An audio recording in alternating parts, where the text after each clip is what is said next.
말씀 우리 함께 읽겠습니다.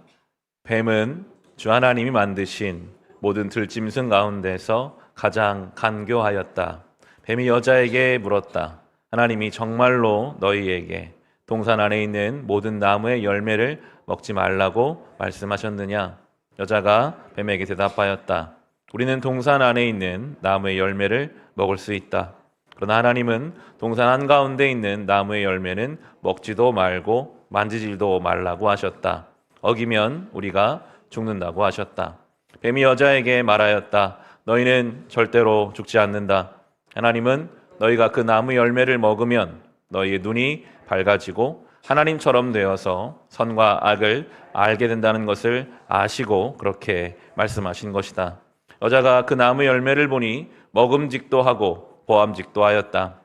그뿐만 아니라 사람을 슬기롭게 할 만큼 탐스럽기도 한 나무였다. 여자가 그 열매를 따서 먹고 함께 있는 남편에게도 주니 그도 그것을 먹었다. 그러자 두 사람의 눈이 밝아져서 자기들이 벗은 몸인 것을 알고 무화과나무 잎으로 치마를 엮어서 몸을 가렸다. 그 남자와 그 아내는 날이 저물고 바람이 서늘할 때에 주 하나님이 동산을 거니시는 소리를 들었다. 남자와 그 아내는 주 하나님의 낯을 피하여서 동산 나무 사이에 숨었다. 주 하나님이 그 남자를 부르시며 물으셨다. 내가 어디에 있느냐? 그가 대답하였다. 하나님께서 동산을 거니시는 소리를 제가 들었습니다. 저는 벗은 몸인 것이 두려워서 숨었습니다. 하나님이 물으셨다. 내가 벗은 몸이라고 누가 일러주더냐? 내가 너더러 먹지 말라고 한 그 나무의 열매를 내가 먹었느냐? 그 남자는 핑계를 대었다. 하나님께서 저와 함께 살라고 짝지어 주신 여자, 그 여자가 그 나무 열매를 저에게 주기에 제가 그것을 먹었습니다. 주 하나님이 그 여자에게 물으셨다. 너는 어쩌다가 이런 일을 저질렀느냐? 여자도 핑계를 대었다. 뱀이 저를 꿰어서 먹었습니다. 아멘.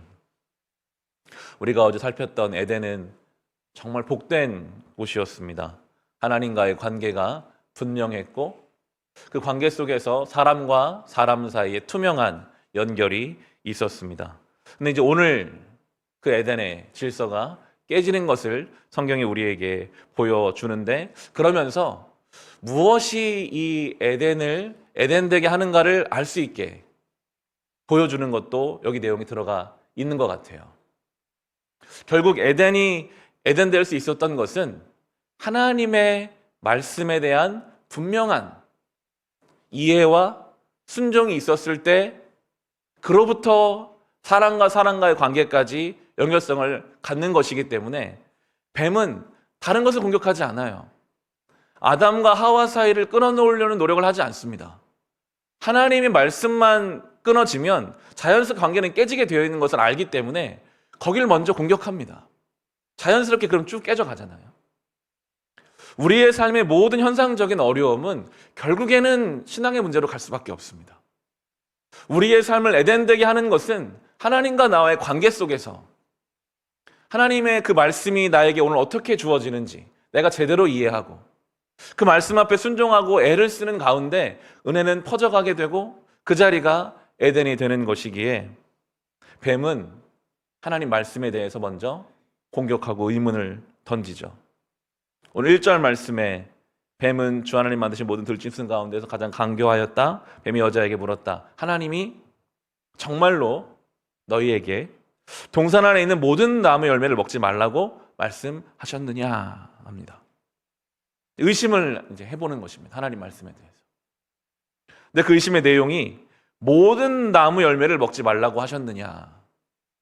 하나님은 모든 걸 다 마음대로 먹되 딱 하나만 먹지 말라고 하셨거든요. 하나님 말씀은. 그런데 그 말씀을 먹지 말라고 한 것에 그것을 확대시키면서 하나님이 다 먹지 말라고 하셨지, 하나님은 금지하는 분이잖아.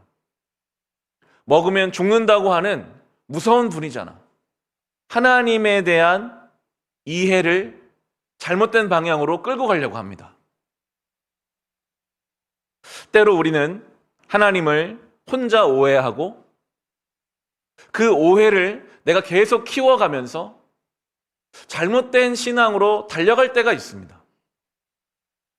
하나님은 모든 것을 마음대로 할 자유를 주시고 그 자유를 온전하기 위한 가이드를 주시는 선악과를 주신 분이신데, 뱀의 말처럼 뭔가 하나님이 다 안 되게 할 것만 같고 그거 하나라도 어기면 우리의 삶을 파멸시킬 것 같은 분으로 생각하게 만드는 그런 사단의 유혹이 우리의 삶에 있어요. 그래서 우리는 하나님에 대해서 내가 안다고 생각하는 지점을 늘 성경 말씀 속에서 근거를 찾아가야 합니다. 우리가 오랜 신앙생활을 하면 할수록 어떤 설교자의 이야기가 마치 성경의 내용인 것처럼 우리 속에 자리 잡을 수도 있거든요. 하나님은 전혀 그런 분이 아니신데, 끊임없이 그 말씀 속에서 우리가 말씀 매일 묵상하는 이유가 거기에 있습니다. 하나님, 제가 하나님을 더 알기 원합니다.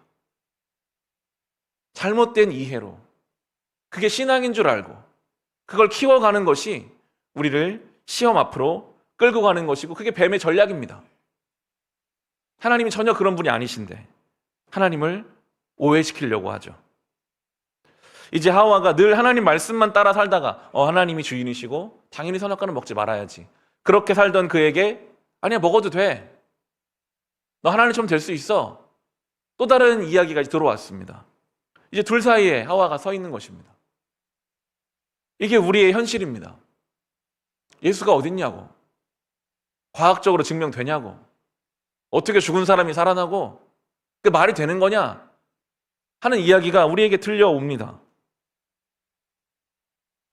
기독교 진리에 대해서 우리가 관심을 가지고 살고 싶은데 그 기독교 진리를 따른다는 교인들의 모습을 보면서 때로 우리는 저 사람이 저런 걸 보니까 하나님은 없나 보다 하는 생각을 하기도 합니다. 우리는 하나님을 보고 신앙생활 하는 거지 사람 보고 하는 건 아니거든요. 사람은 다 죄인입니다. 하나님을 온전히 알면 사람에 대한 이해가 그렇게 가거든요. 하나님이 사랑이시고 하나님이 진리이시고 우리는 다 죄인이구나, 저 사람의 연약함도 나의 기도의 제목이고 우리가 함께 가야 되는구나, 이게 하나님과의 관계 속에 있으면 그렇게 이해가 되는데, 하나님에 대한 이해가, 하나님에 대한 인식이 없는 상태에서 사람의 연약함을 보면 모든 게 다 떠나가고 싶어져요. 사람만이 아닙니다. 때로 우리는 우리 안에 그 쉽게 변하는 감정 때문에 신앙을, 아이고 내가 지금 기도할 기분이 아니고 내가 지금 신앙생활할 내 감정 상태가 아니고, 감정이라는 것이 얼마나 쉽게 변하는데 아침에 그랬다가 저녁에 변하는 감정인데도 그 감정의 유동성에 영혼의 진리를 뒤집어 버리기도 합니다. 뱀은 별수단을 다 쓰거든요. 어떤 수를 써서라도. 그런데 우리가 정말 아프게 받아들여야 할 것은 아무리 유혹이 집요하고 교활해도 결국 선택하는 것은 우리 자신이라는 것입니다. 하나님이 전능하신데도 선악과를 먹을지 말지를 선택할 자유를 주셨어요, 하와에게. 하나님 뱀보다 훨씬 능력이 있으시죠. 아예 원천적으로 차단하실 수도 있었을 텐데 그럼에도 선택할 수 있는 힘을 그에게 주셨어요. 그 말은 아무리 뱀이 유혹해도 결국 선택하는 것은 우리 자신이라는 것입니다. 하나님이 그렇게 우리에게 자유를 주셨거든요. 그런데 이제 그 선택에 대한 책임을 우리가 짊어질 수 없은 예수님이 오신 것이고, 이제 우리는 예수님을 의지해서 함께 선택해 갈 수 있는 은혜를 살고 있는 거죠. 오늘 6절의 표현을 보시면 여자가 그 나무 열매를 보니 합니다. 먹음직도 하고 보암직도 하였다. 그뿐만 아니라 사람을 슬기롭게 할 만큼 탐스럽기도 한 나무였다. 여자가 그 열매를 따서 먹고 합니다. 그의 선택의 기준이 하나님 말씀이었었는데, 하나님 말씀하셨으니까 먹지 말아야지, 여기에 오면 자신의 시선, 그가 본 대로 본 것을 기준으로 판단을 해버립니다. 저거 먹어도 괜찮겠다, 나에게 좋겠다. 결국의 선택은 내가 하는 것이거든요. 아무리 세상에 유혹이 있어도. 예수님이 이 땅에 오셔서 수많은 유혹과 시험 속에서 육신의 몸을 입고 십자가를 지셨잖아요. 이게 완전히 대척점에 있는 거거든요. 예수님이 모범을 보이셨기 때문에 우리도 그 길을 갈 수 있다는, 에덴 동산 안에서도 죄를 짓는 인간의 연약함과 이 세상의 엄청난 죄 속에서도 십자가를 지시는 예수님의 그 완전함이 우리에게 이제 주어지는 것입니다. 뱀은 하와가 혼자 있을 때 찾아왔습니다. 혼자 있는 것이 가장 위험합니다. 그 뱀의 이야기 앞에서 이 여자가 한 번이라도, 이 하와가 남편을 불러다가 뱀이 이렇게 말하는데 어떻게 하면 좋을까? 훨씬 시험을 이겨내기가 쉬웠을 것입니다. 만약에 이 하와가 뱀의 유혹의 순간에 하나님, 뱀이 지금 이렇게 말하는데요, 정말 그런가요? 그냥 하나님의 이름을 부르는 순간에 뱀은 도망갔을 겁니다. 우리가 유혹을 이겨내는 방법은 어쩌면 간단합니다. 그 순간에 그냥 하나님을 부르면 됩니다. 하나님, 제 마음에 지금 이런데요, 제가 보기에는 이런데요, 이게 맞나요? 그 순간에 원수는 도망갈 수밖에 없어요. 주의 이름 앞에 그냥 하나님을 부르는 순간 뱀은 도망갈 수밖에 없어요. 그것이 우리가 유혹을 이겨내는 방법일 것입니다. 하와는 그렇게 하지를 못했고 그에게 들어온 죄는 바로 자기 옆에 있는 남편에게 확산되어 갑니다. 죄는 무서운 확산성을 가지고 있거든요. 죄도 퍼져가고 복음의 능력도 퍼져갑니다. 주 예수를 믿으라. 그리하면 너와 내 집이 구원을 얻으리라. 아멘. 죄가 퍼져갈 것인가? 구원의 능력이 퍼져갈 것인가? 우리 안에 분노가 가득 차면 분노가 확산돼 가잖아요. 우리 안에 부정적인 것들은요, 가장 가까운 사람에게 영향을 줄 수밖에 없습니다. 깨어 있어야 합니다. 이 죄의 확산은 서로를 부끄럽게 했습니다. 벌거벗었으나 부끄럽지 않았던 그 관계가 이제는 서로 가리기 바쁩니다. 무화과 나무 잎으로 자기의 부끄러움을 가리는 관계. 죄인들이 되어버렸습니다. 의인들이었는데 죄인들이 되어버렸습니다. 그런데 감사한 것은 하나님께서 그 죄인들을 부르신다는 것입니다. 9절에 보시면 주 하나님이 그 남자를 부르시며 물으셨다. 내가 어디에 있느냐? 하나님 다 아시죠? 그런데 부르십니다. 네가 어디에 있느냐? 우리를 부르시는 부르심으로 저는 읽게 되더라고요. 우리의 삶을 이렇게 놓고 보면요, 하나님 앞에 가지고 나아가서 기도하고 해결하고 있는 부분이 있기도 하지만 나의 삶의 어떤 영역은 아직도 숨어있는 아담처럼 숨겨놓은 부분이 있을지도 모릅니다.